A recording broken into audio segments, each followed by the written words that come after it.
আল্লাহর নবীজির নাতি জাবের রাদিয়াল্লাহু আনহু বলেন, আমার নবী কত সুন্দর ছিলেন, কত সুন্দর ছিলেন। 14ই দিবাগত রাত্রিতে যখন পূর্ণিমার চাঁদ উঠত, তখন আমরা একবার চাঁদের দিকে তাকাইতাম, আবার নবীজির চেহারার দিকে তাকাইতাম। চাঁদের মধ্যে খুঁত পাওয়া যাইত, কিন্তু মুহাম্মদ সাল্লাল্লাহু আলাইহি ওয়াসাল্লামের চেহারা মুবারকের মধ্যে কোনো খুঁত ছিল না। বলেন সুবহানাল্লাহ। আলহামদুলিল্লাহ। সম্মানিত মুসল্লিয়ানে কেরাম, আল্লাহ পাকের লাখ কোটি শুকর ওয়া সুজুদ, যেই আল্লাহ সুবহানাহু ওয়া তাআলা আপনাকে আমাকে পবিত্র জুমার দিন আল্লাহ রাব্বুল আলামিন তার ঘরে আসার বসার তৌফিক দান করেছেন। তাই আমরা প্রত্যেকে অন্তরের অন্তঃস্থল থেকে মন প্রাণ ভরে কালিমাতুশ শুকর আদায় করি, আলহামদুলিল্লাহ। সম্মানিত হাজিরিন, আমি আপনাদের সামনে কোরআনুল কারীম থেকে সূরাতুল ইউসুফের একখানা আয়াত তেলাওয়াত করেছি। যদি আল্লাহ সুবহানাহু ওয়া তাআলা তৌফিক দান করেন, ওই আয়াতকে সামনে রেখে কিছু আলোচনা করার চেষ্টা করব ইনশাআল্লাহ। এই যে সূরাতুল ইউসুফ, আল্লাহ রাব্বুল আলামিন কোরআনুল কারীমের অসংখ্য সূরা, অসংখ্য আয়াতে কিসসা কাহিনী বর্ণনা করেছেন। এমনিভাবে সূরাতুল ইউসুফের মধ্যেও আল্লাহ রাব্বুল আলামিন একটা কিসসা, একটা ঘটনা বর্ণনা করেছেন, যেই কিসসাকে আহসানুল কিসাস বলা হয়, অর্থাৎ কোরআনের সবচাইতে সুন্দর ঘটনা। আল্লাহ রাব্বুল আলামিন আমি যে আয়াত তেলাওয়াত করেছি, তেলাওয়াতকৃত আয়াতের মধ্যে বলেন, إذ قال يوسف لأبيه يا أبت إني رأيت 11 كوكبا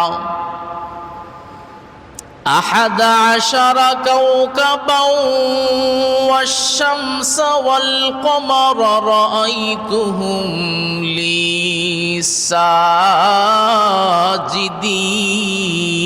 ساجدين। আল্লাহ পাক বলেন, ইদ ক্বালা, স্মরণ করো ওই সময়ের কথা, ইদ ক্বালা ইউসুফ লি আবি, ইউসুফ ইবনে ইয়াকুব যখন তার বাবাকে বলেছিলেন, আহাদা আশারা কাওকাবা। আহাদা আশারা বলতে ইউসুফ ইবনে ইয়াকুবের, ইউসুফ ছাড়া মোট সন্তান ছিল 11 জন। এখানে আহাদা আশারা বলতে এই 11 জন সন্তানকে বোঝানো হচ্ছে। স্মরণ করো ওই সময়ের কথা যখন ইউসুফ ইবনে ইয়াকুব বলেছিলেন 11 সন্তান, ওয়াশ-শামসা ওয়াল কামারা। শামসুন শব্দের অর্থ যদি সূর্য, কামার মানে চন্দ্র, তো এখানে সূর্য আর চন্দ্র বোঝানো হয় নাই, এখানে বোঝানো হচ্ছে শামসুন মানা ইয়াকুব আলাইহিস সালাম, আর কামর দ্বারা বোঝানো হচ্ছে ইয়াকুবের স্ত্রী, অর্থাৎ ইউসুফ আলাইহিস সালামের মা। ইউসুফ আলাইহিস সালামের বাবার ঘরে, অর্থাৎ ইয়াকুবের ঘরে ইউসুফ সহ মোট সন্তান ছিলেন 12 জন। উল্লেখযোগ্য, ইয়াকুব আলাইহিস সালাম 2টি বিবাহ করেছিলেন।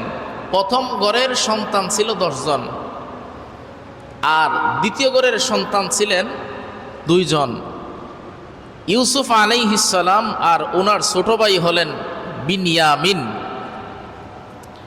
এই 2 জন সন্তান, মোট ছিলেন তারা 12 জন ভাই।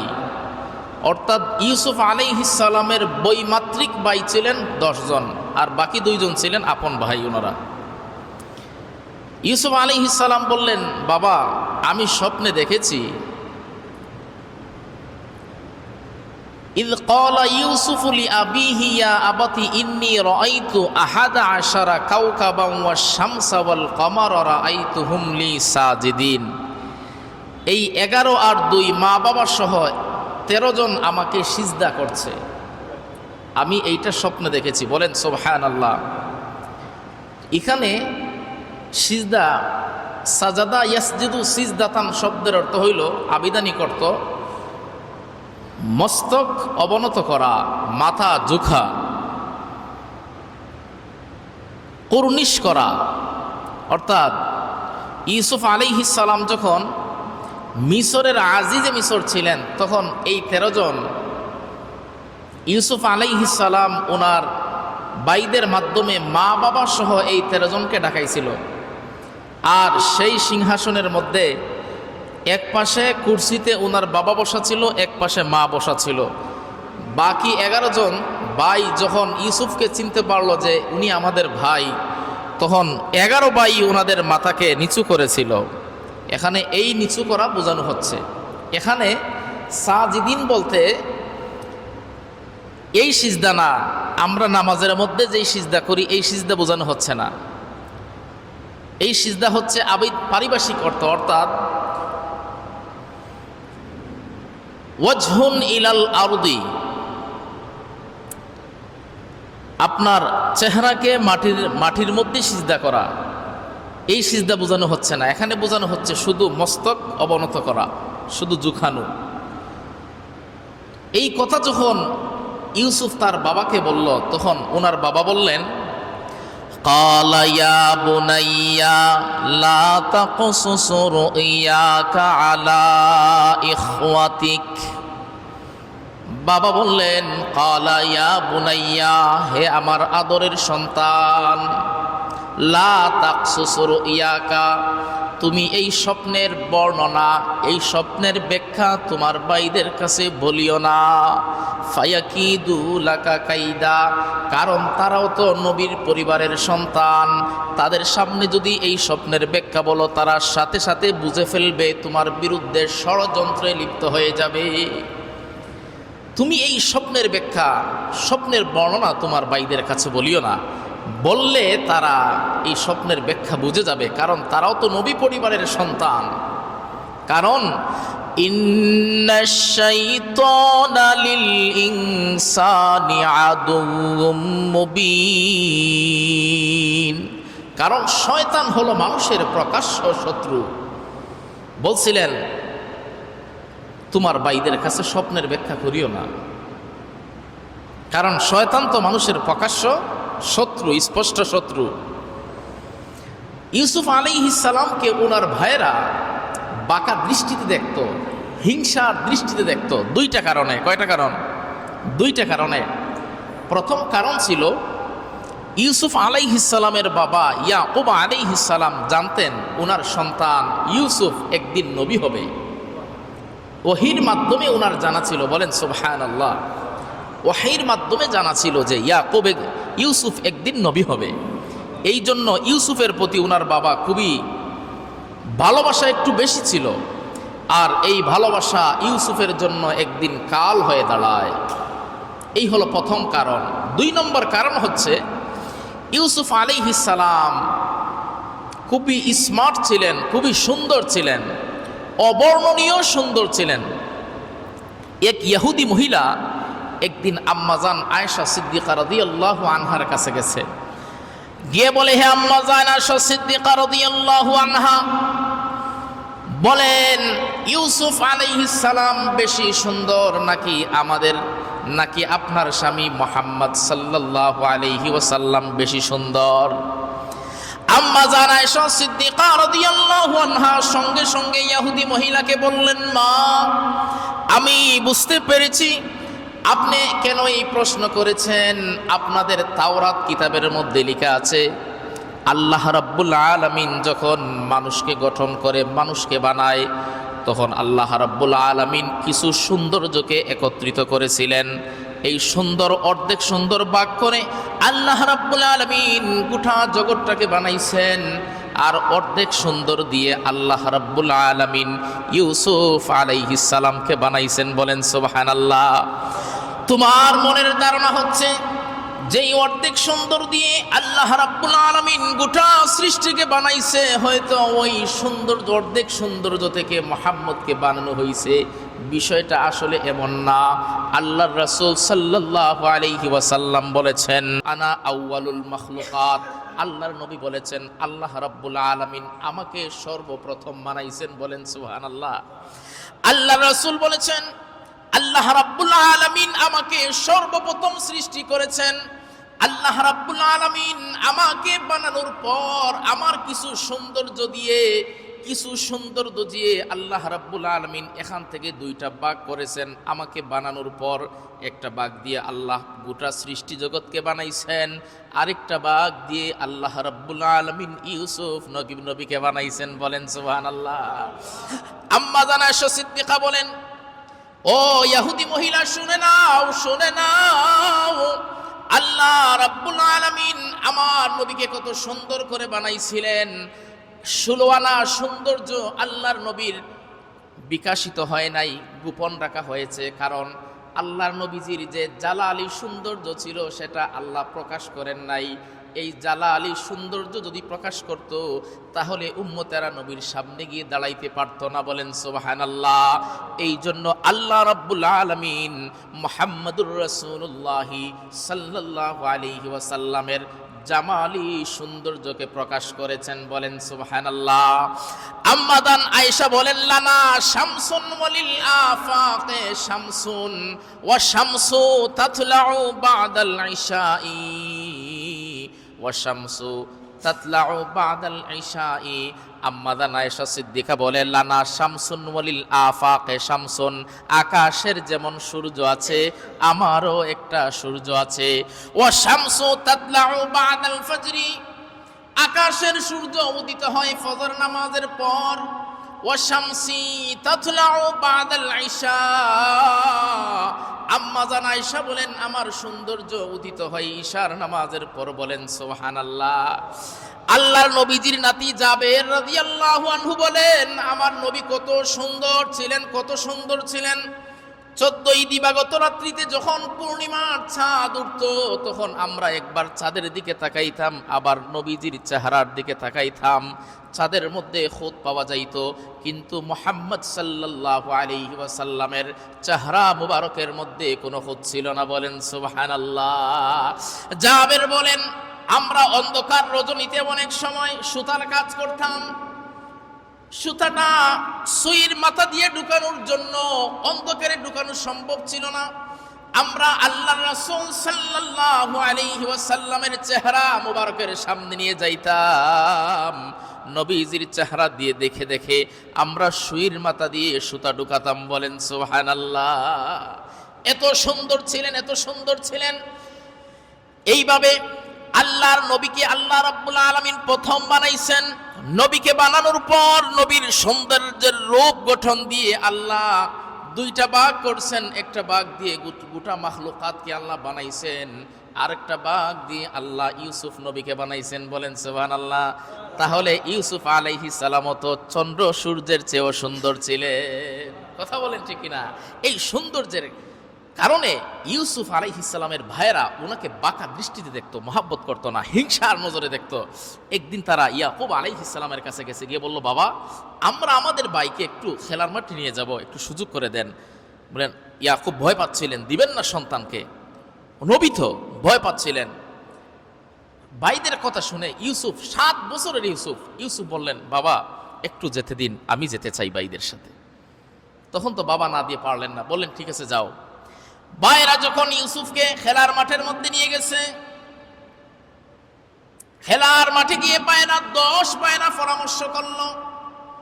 এক ভাই প্রস্তাব দিল ইউসুফকে আমরা জবাই করে ফেলবো। সব ভাইরা বলতে লাগলো না, জবাই করা যাবে না, কারণ হয়তো মায়ের পেটের সন্তান না কিন্তু বাবার পিঠের সন্তান, তাকে জবাই করা যাবে না। এদের মধ্যে এক ভাই ছিল ইয়াহুদা প্রস্তাব দিল ইউসুফকে কূপের মধ্যে ফালাইয়া দেই, হয়তো কূপের মধ্যে মরে পচে গলে যাবে, না হলে বাণিজ্যিক কোনো সম্প্রদায় এদিক দিয়ে গেলে কূপ থেকে পানি নিলে হয়তো উত্তোলন করে তাকে বাঁচিয়ে অন্য কোনো দেশের মধ্যে নিয়ে যাবে। এই প্রস্তাবে সবাই রাজি হয়ে গেল। এবার ইউসুফকে কিলঘুষি কিছু ভাইরা মারতে শুরু করে দিয়েছে, লাত্তি পর্যন্ত মারছে ইউসুফ আলাইহিস সালামকে। কূপের পাশে নিয়ে গেছে, এক ভাই কুলের মধ্যে নিয়ে ইউসুফ আলাইহিস সালামকে ছেড়ে দিছে কূপের মধ্যে। আল্লাহ রাব্বুল আলামিন সঙ্গে সঙ্গে বাতাসকে আদেশ করলেন, বাতাস আমার ইউসুফকে ধরো। আল্লাহর আদেশ বাতাস মানবে কিনা? আল্লাহর আদেশ বাতাস কেন মানবে না? আল্লাহ রাব্বুল আলামিন যখন নমরুদ যখন ইব্রাহিমকে আগুনের মধ্যে নিক্ষেপ করেছিল, তখন আল্লাহ আগুনকে নির্দেশ করেছিলেন, কুলনা ইয়া নারু কুনি বারদাও ওয়া সালামান আলা ইব্রাহিম। ওরে আগুন, আমার ইব্রাহিমের জন্য শীতাতপ নিয়ন্ত্রিত আগুন হয়ে যাও। নমরুদ বলেছিল, এতদিন আমি যাকে দেই তাকে জ্বালাস রে আগুন, এখন তোর ধারণ শক্তি কমে গেছে নাকি? আজ আমার সবচাইতে বড় শত্রু ইব্রাহিমকে দিলাম, তাকে জ্বালাস না। তখন আগুন বলছিল, গুফতে আজিনুন হামানম আতিশম আন্দরাতা তুবেদিনী তাবিশম। আগুন বলছিল, ওরে নমরুদ, আমার আগুনের ধারণ শক্তি কমে নাই, আজকে শুধু ইব্রাহিম নবীর জন্য কমেছে। বলেন সুবহানাল্লাহ। আগুন আল্লাহ পাকের আদেশ মানে, পানি আল্লাহর আদেশ মানে। ফেরাউন যখন নীল দরিয়ার মধ্যে পার হচ্ছিলেন, আল্লাহ পাক পানিকে আদেশ করেছিলেন, পানি আমার মূসা নবীকে গ্রাস করিস না। পানি মূসাকে গ্রাস করে নাই। বলেন সুবহানাল্লাহ। মাটি আল্লাহ পাকের কথা শুনে আল্লাহ পাক মাটিকে আদেশ করেছিলেন, ওরে মাটি, কারুনকে গর্তের দিকে নিয়ে যা। আজ পর্যন্ত মাটি কারুনকে গর্তের দিকে নিয়ে যাচ্ছে। বলেন সুবহানাল্লাহ। তাহলে আল্লাহ পাক বাতাসকে আদেশ করছেন, বাতাস শুনবে কিনা? বাতাস সাথে সাথে ইউসুফ আলাইহিস সালামকে ধরে ফেলছে। এদিকে আল্লাহ রাব্বুল আলামিন ফেরেশতাদের সর্দার জিব্রাইল আলাইহিস সালামকে আদেশ করলেন, ওরে জিব্রাইল, জান্নাত থেকে একটা কুরসি নিয়ে যাও, গিয়ে আমার ইউসুফের কূপের নিচে রাখো, আমার ইউসুফ যেন এই কুরসিতে বসে। বলেন সুবহানাল্লাহ। এবার জিব্রাইল আলাইহিস সালাম জান্নাত থেকে কুরসি নিয়ে আসছেন, আয়েশা কূপের নিচে রাখছেন। আল্লাহ পাকের আদেশ ছিল, আমার ইউসুফ যখন কুরসির মধ্যে বসবে, বসার সাথে সাথে তুমি কুরসির নিচে চলে যাইবা, আর আমার ইউসুফের সাথে কথাবার্তা বলবা, যেন আমার ইউসুফ অন্ধকারের মধ্যে ভয় না পায়। সুবহানাল্লাহ। 7 বছরের বালক মাত্র। সুবহানাল্লাহ। ও জিব্রাইল, ততক্ষণ পর্যন্ত তুমি এই কুরসির নিচ থেকে আসবা না। যতক্ষণ আমার ইউসুফ উদ্ধার না হবে, ততক্ষণ তুমি কুরসির নিচ থেকে আসবা না। বলেন সুবহানাল্লাহ। বাণিজ্যিক কাফেলা মিশর থেকে সিরিয়ার মধ্যে গেছে। সিরিয়া থেকে যখন ব্যবসায়িক কাজে ফিরে আসবে, এই কূপের পাশাপাশি আসছে। আসার পরে তারা বললো, একটু পানি খেয়ে নেই। সবাই পরামর্শ করলো, মাশওয়ারা করে বসছে, পানি খাবে। এক সদস্য বলল, আমি ডুল দিয়ে কিছু পানি নিয়ে আসি। ডুল দিয়ে পানি আনতো।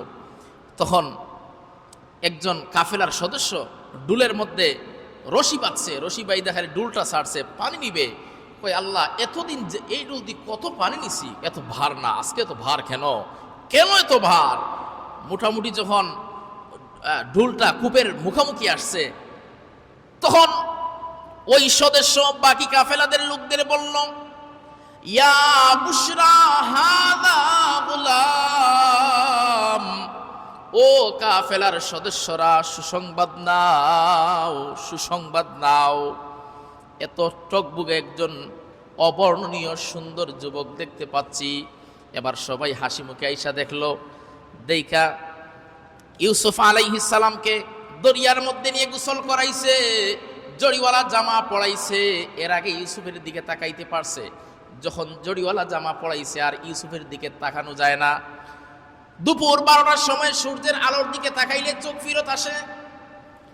এবার দেখি ইউসুফ আলাইহিস সালামের দিকে তাকালে চোখটা ফিরত আসে, জিলিক দেয়। বলেন সুবহানাল্লাহ। কারণ ইউসুফ কত সুন্দর ছিলেন। এই ইউসুফ আলাইহিস সালামকে যখন মিশরের বাজারের মধ্যে নিয়ে গেছে, কথা শোনেন মনোযোগ দিয়ে, ইউসুফকে যখন মিশরের বাজারের মধ্যে নিয়ে গেছে, কাফেলার সদস্যরা মিশরের যেই বাজারের মধ্যে গোলাম বিক্রি হইতো, ওই গোলাম যেই বাজারের মধ্যে বিক্রি হইতো, ওই বাজারওয়ালার মালিকরে বলা হলো, মালিক, আপনি একটা টিনের ডুল লন, টিনের একটা ঢোল বাজান, কেউ যদি জিজ্ঞেস করে কেন ঢোল বাজান, আপনি বলবেন এতদিন যুবক এতদিন গোলাম বেচা কিনা হইতো টাকার মাধ্যমে। আজকে মিশরের বাজারের মধ্যে এমন একটা যুবক আছে যেই যুবককে টাকা দিয়ে বিক্রি হবে না, যেই যুবককে কিনতে হলে হীরা মণিমুক্তা লাগবে, অন্যথায় এই যুবককে কিনা যাবে না। বলেন সুবহানাল্লাহ। এখানেই তাক। অন্যদিকে স্মরণ রাখবেন যে মালি এবার ডুল ডপকি বাজাইয়া সারা মিশরের বাজারে ঘুরতে লাগছে। সারাটা মিশরের বাজার ঢুল বাজাচ্ছে, কিন্তু সবই আল্লাহ তাআলার ইশারা। কার ইশারা বলেন? আল্লাহ তাআলার ইশারা। ডুলে স্মরণ রাখবেন। অন্য কাহিনীতে চলে যাই, এখানে এসে সমাধান দিব ইনশাআল্লাহ। আপনার এইদিকে সিরিয়ার আগের শাম বর্তমান সিরিয়া, আগের কালের শাম বর্তমান সিরিয়া, এই সিরিয়ার ধনাঢ্য একজন ব্যক্তি, খুবই ধনী লোক ছিলেন, প্রভাবশালী লোক ছিলেন। ওনার একজন রূপবতী গুণবতী দুলালী কন্যা ছিল। কন্যার নাম ছিল জুলাইখা। কন্যার নাম কি ছিল? জুলাইখা। খুবই সুন্দর রূপবতী গুণবতী ছিলেন। বিয়ের প্রস্তাব আসতেছে, 18 বছর বয়স হয়ে গেছে, বারবার প্রস্তাব আসতেছে। ওই যুবতী জুলাইখা স্বপ্নের মধ্যে দেখল তার দরজার চৌকাঠের মধ্যে একজন যুবক দাঁড়িয়ে আছে, অবর্ণনীয় সুন্দর, যার সুন্দরের কোনো তুলনা হয় না। স্মার্ট একজন যুবক দেখছে। জুলাইখা ঘুম থেকে উঠে পেরেশান হয়ে গেল। জুলেখা নাস্তা করে না, খাবার খায় না, সব বাদ হয়ে গেছে। সারাদিন হায় কি দেখলাম। পরের রাত্রে জুলেখা আবার ঘুমাইছে। আবার ঘুমের মধ্যে দরজার চৌকাঠের মধ্যে দেখে একজন যুবক দাঁড়িয়ে আছে, অবর্ণনীয় সুন্দর, যার সুন্দরের কোনো তুলনা হয় না। এবারও যুবককে দেখছে। ঘুম থেকে জুলাইখা উঠে শুধু আফসোস করে হায় কি দেখলাম। জুলাইখা নাস্তা করে না, খাওয়া দাওয়া করে না, সব বন্ধ করে দিছে। তৃতীয় রাত্রিতে আবার জুলাইখা ওই যুবককে দেখতে পাইছে, দরজার চৌকাঠের সামনে দাঁড়িয়ে আছে। এবার আর জুলাইখা যুবককে ছাড় দেয় নাই। যুবককে বলল, যুবক কি তোমার নাম, তোমার বাড়ি কোথায়, তোমার পরিচয় কি? এবার যুবক বলে, বগফতাগর আজিকা রাদ তামামাস্ত, বগফতাগর আজিকা রাদ তামামাস্ত, আজিজে মিশ্রম মাকামাস্ত। যুবক বলে আমি হলাম আজিজে মিশরের প্রধানমন্ত্রী। যদি আমার পরিচয় পেতে হয় তাহলে মিশরের বাসভবনে গিয়ে সন্ধান নেবেন। আমি হলাম আজিজে মিশরের প্রধানমন্ত্রী। এবার জুলাইখা ঘুম থেকে উঠে আগের মতো না, স্বাভাবিক হয়ে গেছে, শান্ত হয়ে গেছে, কারণ যুবকের পরিচয় পাওয়া গেছে। আজিজে মিশরের প্রধানমন্ত্রী কি বলছে, আমাকে যদি পেতে হয় আজিজে মিশর যাবেন, গিয়ে তালাশ করবেন বাসভবনে, আমাকে পেয়ে যাবেন। এটা পরিচয় দিছে কিনা বলেন? পরিচয় দিছে। এবার জুলাইখা শান্ত হয়ে গেছে, স্বাভাবিক হয়ে গেছে। পরের দিন স্বাভাবিক খাওয়া দাওয়া করে জুলাইখার বাবা জুলাইখার সখীকে বলল, ও সখী, আমার মেয়ে দেখা যাচ্ছে একটু স্বাভাবিক, তাকে বলো অমুক এলাকার অমুক বড় লোক তার জন্য প্রস্তাব দিছে, সে রাজি আছে কিনা। এবার জুলাইখার সখী জুলাইখারে প্রস্তাব দিছে। জুলাইখা বলে, ওরে সখী, আমার বাবাকে জানিয়ে দিবি, আমার জীবনে যদি কাউকে বিয়ে করতে হয় তাহলে আজিজে মিশরকে বিয়ে করব, আজিজে মিশর ছাড়া আমি বাঁচতে পারবো না। কেমন পাগল! যদি আমার জীবনে কাউকে বিয়ে করতে হয় তাহলে আজিজে মিশরকে বিয়ে করতে পারবো, না হলে আমার জীবন বরবাদ হয়ে যাবে, হালাক হয়ে যাবে, আমার জীবন আর জীবন থাকবে না। এবার বাবার একমাত্র দুলালী কন্যা জুলাইখা, এত ধনাঢ্য ব্যক্তি, উনি এবার চলে গেলেন মিশরের বাসভবনে গিয়ে আজিজে মিশরকে বললেন, ও আজিজে মিশর, আমি সিরিয়া থেকে আসছি, আমার রূপবতী গুণবতী 18 বছরের বয়সের একজন কন্যা আছে, যার সুন্দরের কোনো তুলনা হয় না। আরফে জামি রহমতুল্লাহ আলাইহি বলেন, সেই যুগের তৎকালীন সবচাইতে সুন্দরী মেয়ে ছিল জুলাইখা। বলেন সুবহানাল্লাহ। এই মেয়ের কোনো তুলনা হয় না, গুণের কোনো তুলনা হয় না। সেই যুগের সবচাইতে সুন্দরী মহিলা ছিল। গিয়ে বললেন, ও আজিজে মিসর, আমার মেয়ে খুবই সুন্দরী, রূপবতী, গুণবতী, সবই ঠিক আছে, কিন্তু আমার মেয়ে আপনাকে বিয়ে করতে চায়, আপনি রাজি আছেননি? আমার লজ্জা শরমের নাক ভেঙে বললাম, লজ্জা শরমের মাথা খেয়ে আমি বললাম, যদি আপনি রাজি থাকেন আমাকে বলেন। আজিজে মিসর বলে, আমি রাজি আছি, তবে একটা শর্ত আছে, আমি বর সেজে আপনার বাড়িতে যেতে পারবো না। যদি আপনার মেয়েকে বিয়ে দিতে হয় তাহলে বউ সাজাইয়া আমার বাসভবনে নিয়ে আসতে হবে। এবার আজিজে মিসরের বাবা, আপনার জুলাইখার বাবা রাগ হয়ে গেলেন, এটা কি সম্ভব? যদি আজকে আপনার বাসভবনে আমার মেয়েকে বউ সাজাইয়া আনি, আপনার পছন্দ না হয়, তাহলে তো আমার শরম, আমার তো আর কোনো সম্মান থাকবে না। টেনশনে পড়ে গেলেন। মেয়ের কাছে গেছেন, গিয়ে বললেন, মা সম্ভব না, কারণ যেই প্রস্তাব দিয়েছিল সে বলছে তোমাকে বউ সাজায় নিতে, এটা সম্ভব না। এবার জুলাইখা বলে, বাবা আপনার পক্ষে সম্ভব না হলে আমার পক্ষে সম্ভব, কারণ জীবন বাঁচাইতে হলে আজিজে মিসরকে লাগবেই। বাবা বলল, আমি যেতে পারবো না, তুমি সকিরে নিয়ে যাও। এবার বাবার অনুমতি পেয়ে জুলাইখা বউয়ের সাথে সাজগুজ করে সকির নিয়ে গেছেন আজিজে মিসরের বাসভবনে। যখন আজিজে মিসরের বাসভবনে যাচ্ছেন, বাসভবনের সামনে আজিজে মিসর ইউনিফর্ম পরে, পোশাক পরে দাঁড়িয়ে আছে। যখন জুলাইখার চোখটা গিয়ে আজিজে মিসরের দিকে পড়ছে, আর আজিজে মিসরের চোখটা জুলাইখার দিকে পড়ছে, তখন অবস্থার পরিবর্তন হয়ে গেছে। কারণ আজিজে মিসর এতদিন জুলাইখার প্রতি কোনো উদ্বেগ ছিল না, ভালোবাসা ছিল না, আবেগ ছিল না, আগ্রহ ছিল না। আজিজে মিসর যখন জুলাইখাকে দেখছে, তার প্রেমে পড়ে গেছে, তার সৌন্দর্যের প্রেমে পড়ে গেছে।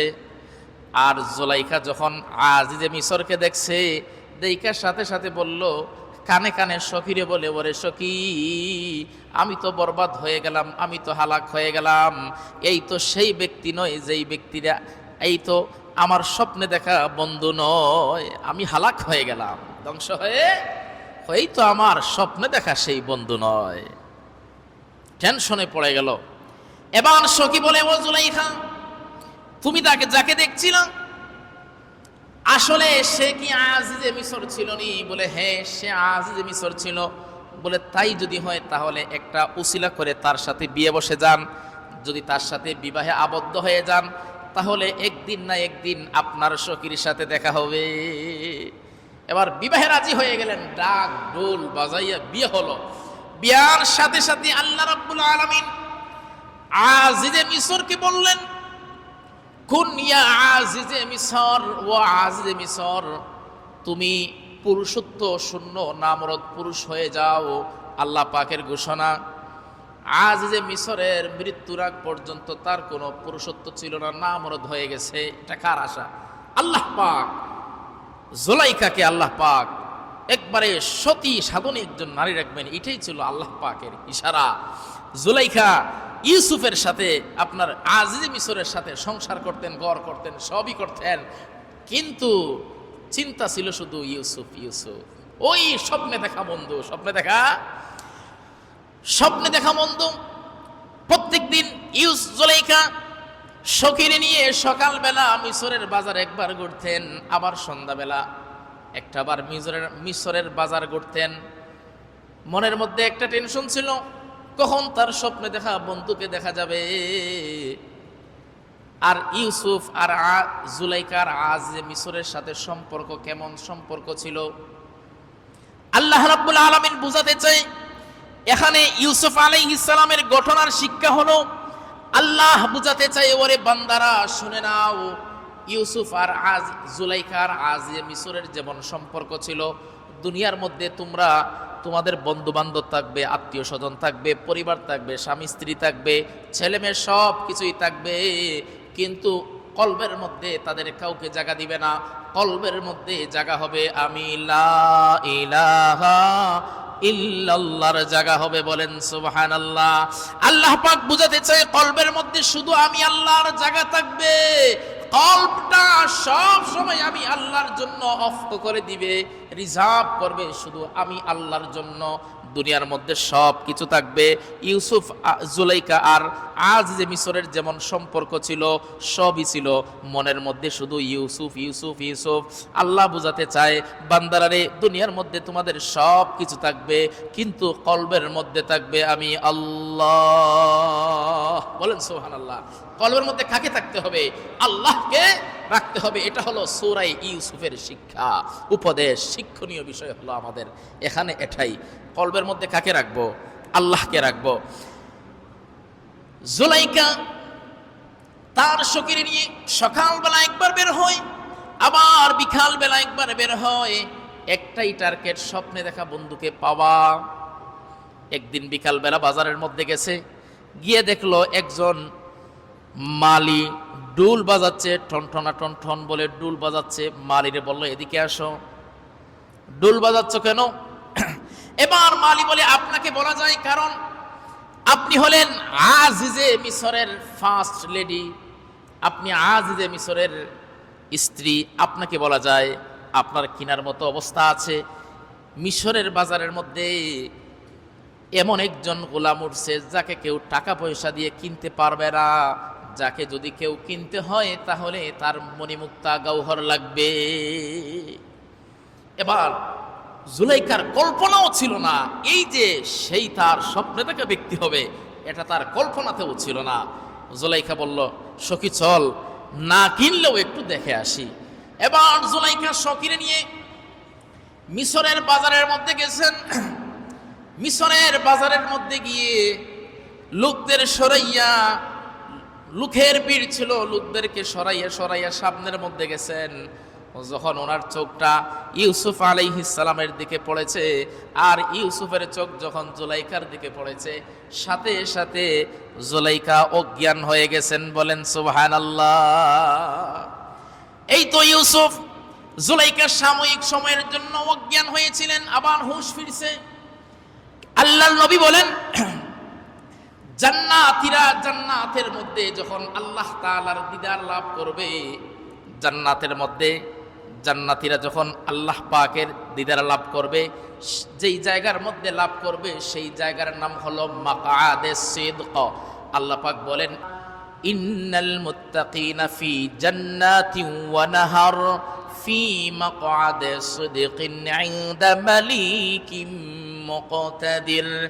আল্লাহ রাব্বুল আলামিন বলেন জান্নাতের মধ্যে জান্নাতীরা যখন আল্লাহ রাব্বুল আলামিন জান্নাতের মধ্যে জান্নাতীদেরকে দিবেন, এক একজন পুরুষের জন্য 70টা হুরে গিলমান আল্লাহ রাব্বুল আলামিন দিবেন। এক একটা হুরে গিলমানের চামড়ার দিকে তাকালে তার হাড্ডির মগজ পর্যন্ত, হাড্ডির ভিতরে যে মগজ, মগজ পর্যন্ত বান্দারা দেখতে পারবে। বলেন সুবহানাল্লাহ। জান্নাতীরা হুররা জান্নাতের স্বামীকে মধ্যখানে নিয়ে, হাদিসের মধ্যে আসছে স্বামী মধ্যখানে থাকবে, হুরে গিলমানরা চতুর্পাশে হাত দিয়ে ধরে ধরে ডান্স দিতে থাকবে, ডান্স দিতে থাকবে। জান্নাতের একটা গাছের নাম হলো শাজারায়ে তুবা, শাজারায়ে তুবা। এই শাজারায়ে তুবা গাছের ছোট ছোট পাতার মধ্যে যখন মিট মিট মিট মিট বাতাস লাগবে, তখন একটা মিউজিক সাউন্ড হবে। আপনার হারমোনির যে সাউন্ডগুলো হয় এইভাবে একটা সাউন্ড হবে। সাউন্ডের সাথে সাথে জান্নাতের হুরে গিলমানরা স্বামীর প্রেমে আরো মাতাল হয়ে যাবে। হাদিসের মধ্যে আসছে তারা নৃত্য সঙ্গীত পরিবেশন করতে থাকবে, তারা বলতে থাকবে নাহনুল খালিদাতু ফালা নাবিদু, নাহনুল খালিদাতু ফালা নাবিদু ওয়া নাহনুর রাদিয়াতু ফালা নাসখাতু ওয়া নাহনুন নাঈমাতু ফালা নাবআসু তুবা লিমান কানা লানা ওয়া কুন্না লাহু তারা তাদের স্বামীদেরকে নিয়ে এইভাবে নৃত্য সঙ্গীত পরিবেশন করতে থাকবে। এমন সময় আল্লাহ রাব্বুল আলামিন উপর থেকে সাউন্ড দিবেন। আল্লাহ রাব্বুল আলামিন বলবেন, সালামুন আলাইকুম ইয়া ইবাদি, ও আমার বান্দারা আমার সালাম গ্রহণ করুন। তখন জান্নাতের সমস্ত মানুষরা উপর দিকে তাকাবে, বুঝতে পারবে আল্লাহ পাক সালাম দিছেন। আল্লাহ সালাম দেওয়ার সাথে সাথে প্রশ্ন করবেন, হাল ওয়াজাদতুকুম মা ওয়া'দুকুম ইয়া ইবাদি, ও আমার বান্দারা আমি যেই প্রতিশ্রুতি দিয়েছিলাম, যে ওয়াদা দিয়েছিলাম, তা কি তোমরা পাইছো? তখন কিছু কিছু বান্দারা বলবে, ওয়াজাদতু রাব্বুকুম ইয়া আল্লাহ, ওগো আল্লাহ আপনার সব কিছু পাইছি। আর গুরু পাগলরা বলবে, আল্লাহ না, পাই নাই। আল্লাহ পাক তখন বলবেন, জান্নাতের মধ্যে ওয়াদা দিয়েছিলাম শরাবের নহর দিব, দুধের নহর দিব, নাজ দিয়ে আমদ দিব, এগুলো পাও নাই। বলে, ওগো আল্লাহ সব কিছু পাইছি, কিন্তু যতক্ষণ পর্যন্ত আপনার দিদার লাভ হবে না ততক্ষণ পর্যন্ত আমাদের এগুলোর প্রয়োজন নাই। আমাদেরকে একটা জাহান্নামের মধ্যে প্রয়োজনে রাখেন, রাইকা হলেও আপনার দিদারটা দেন। বলেন সুবহানাল্লাহ।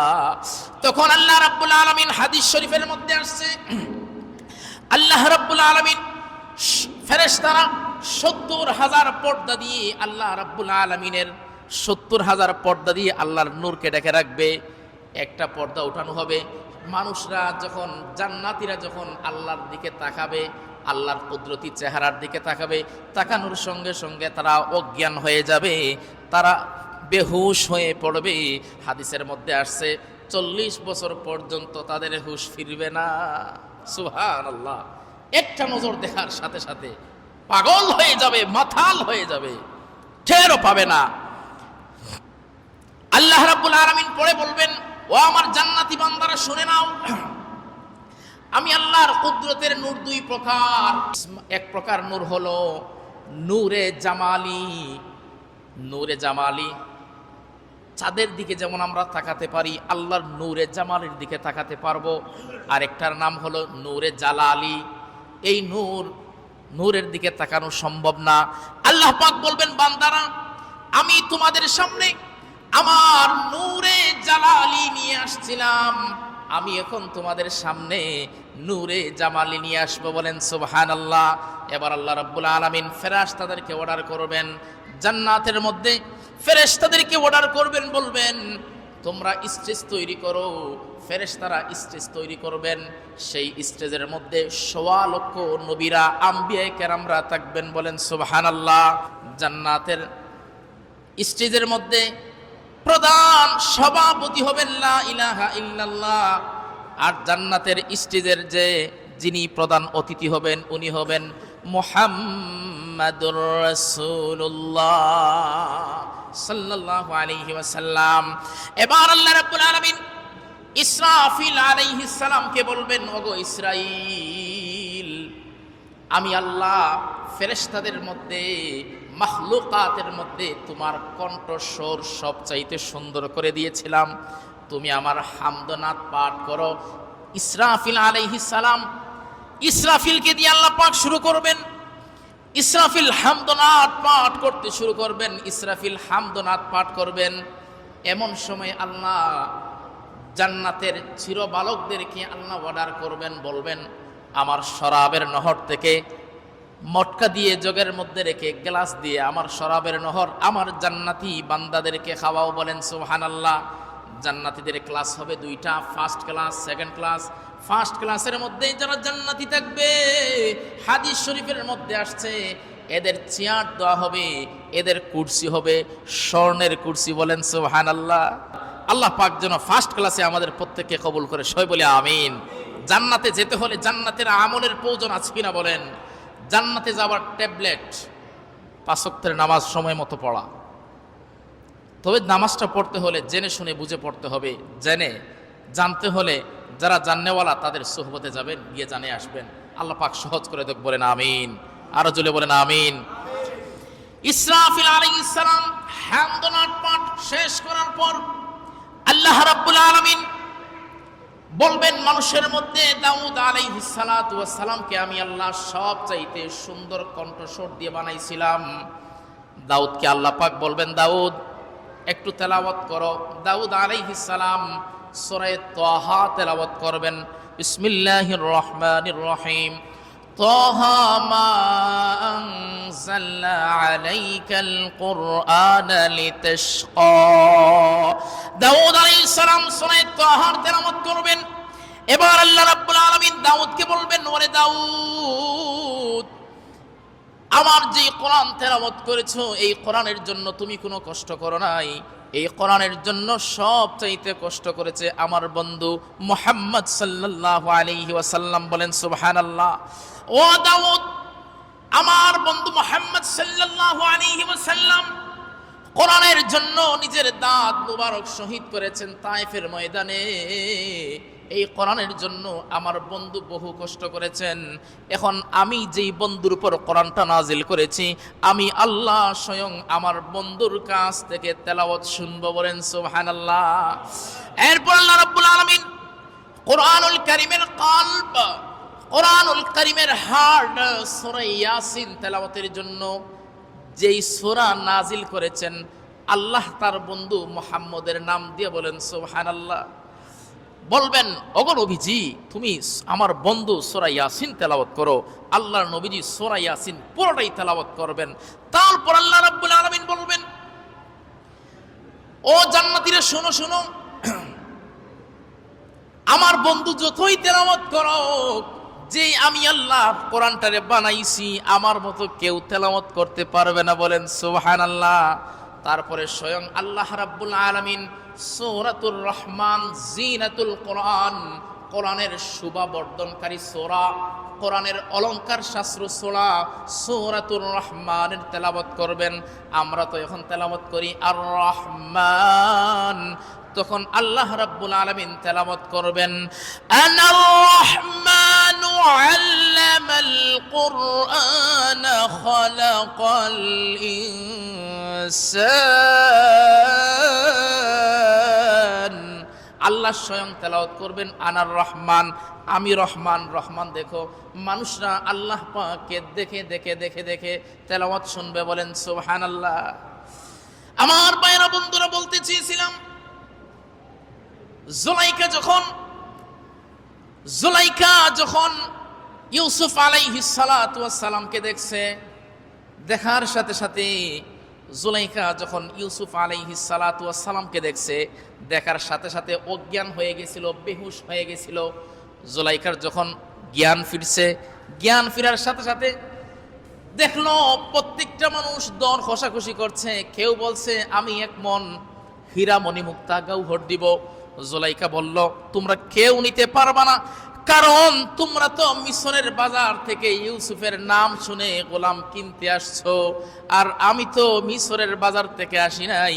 এই হলো আমার স্বপ্নে দেখা বন্ধু, যেই বন্ধু এই দেশে আসার আগে আমি জুলাইখা স্বপ্নে দেখে এসেছি। বলেন সুবহানাল্লাহ।